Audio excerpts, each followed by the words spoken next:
Por que as igrejas hoje, nos ministérios, há tantos escândalos? Quero iniciar essa mensagem com essa pergunta,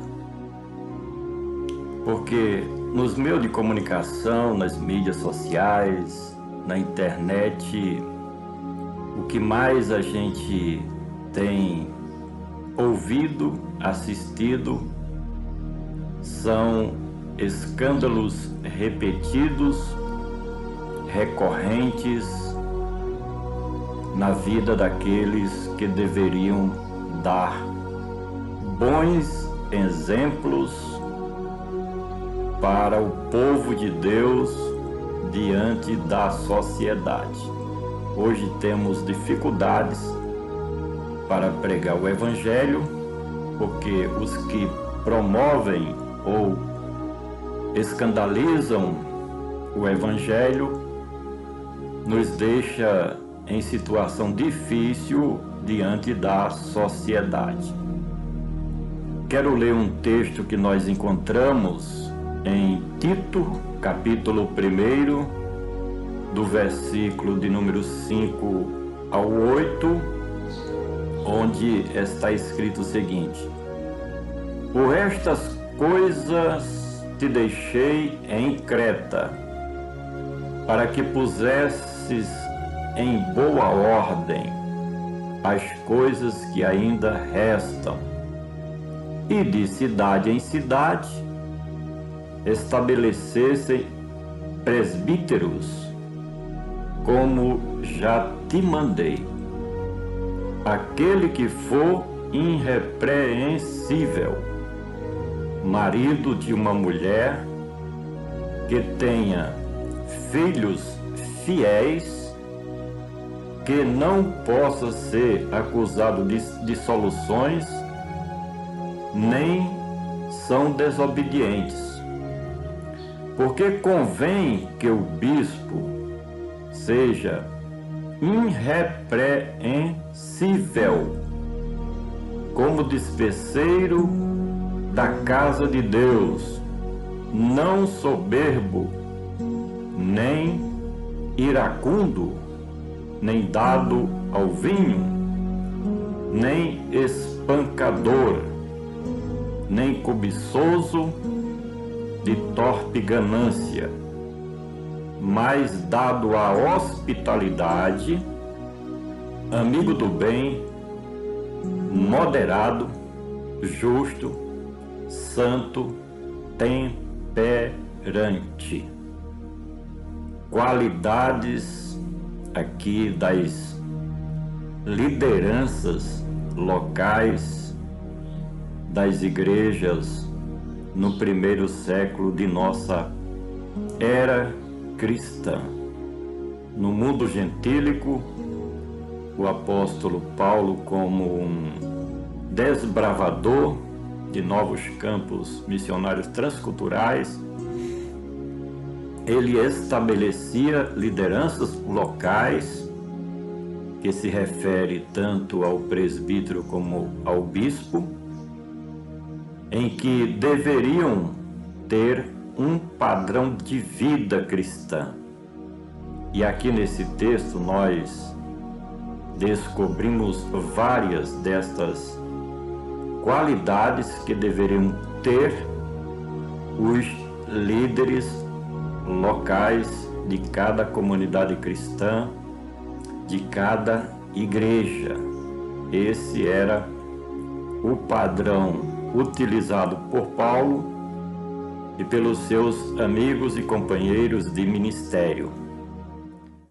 Por esta causa te deixei em Creta, para que pusesses em ordem as coisas que ainda restam, e de cidade em cidade estabelecer presbíteros, como já te ordenei.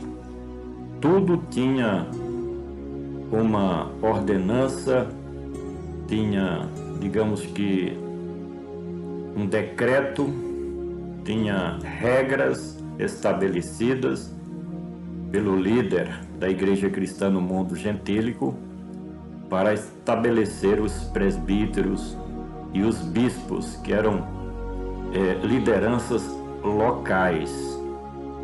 Aí começa no versículo 6 dizendo: aquele que for irrepreensível.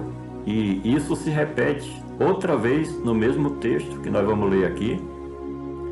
Fala de uma vida fiel à palavra de Deus, irrepreensível.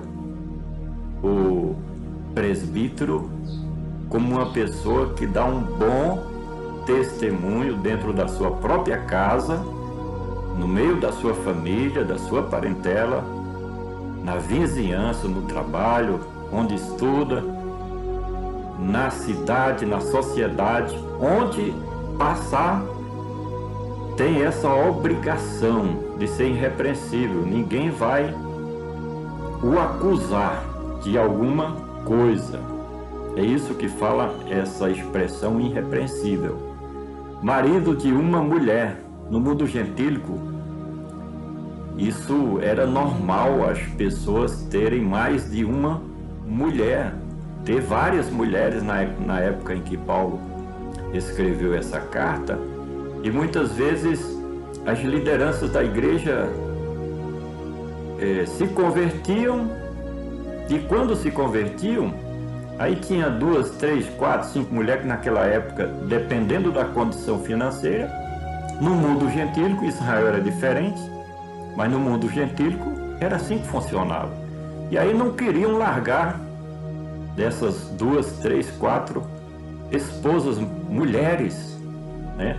Por isso que o texto diz: marido de uma mulher. Não podia ter 2, 3, 4, 5. Isso é adultério.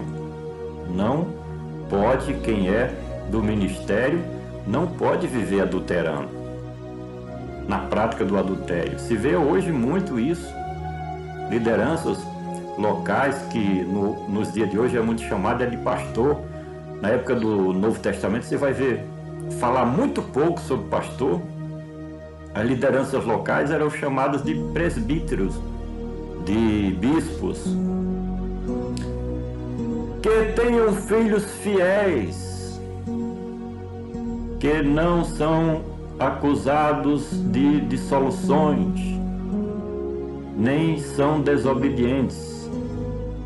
Tem que ter isso aqui: filhos obedientes aos pais, obedientes à palavra de Deus.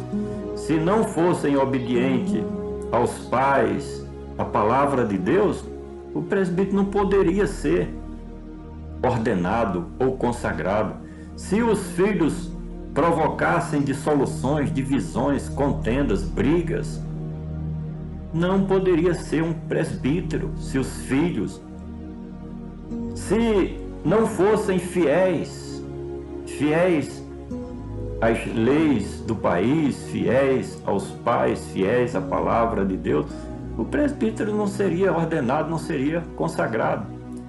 Porque convém que o bispo seja irrepreensível, olha aí a palavra do, como dispenseiro da casa de Deus, não soberbo, nem iracundo, nem dado ao vinho, nem espancador, nem cobiçoso de torpe ganância. Basta analisar todos esses adjetivos. Mas dado à hospitalidade, amigo do bem, moderado, justo, santo e temperante. Essas deveriam ser as qualidades de um bispo, de um presbítero, de uma liderança local na igreja primitiva, o que deveria prevalecer nos dias de hoje. Há hoje uma inversão de valores e não se observa mais esses pré-requisitos para a ordenação e consagração de presbíteros, de lideranças locais nas igrejas. Compartilhe esta mensagem. Vamos juntos semear a palavra do nosso Deus.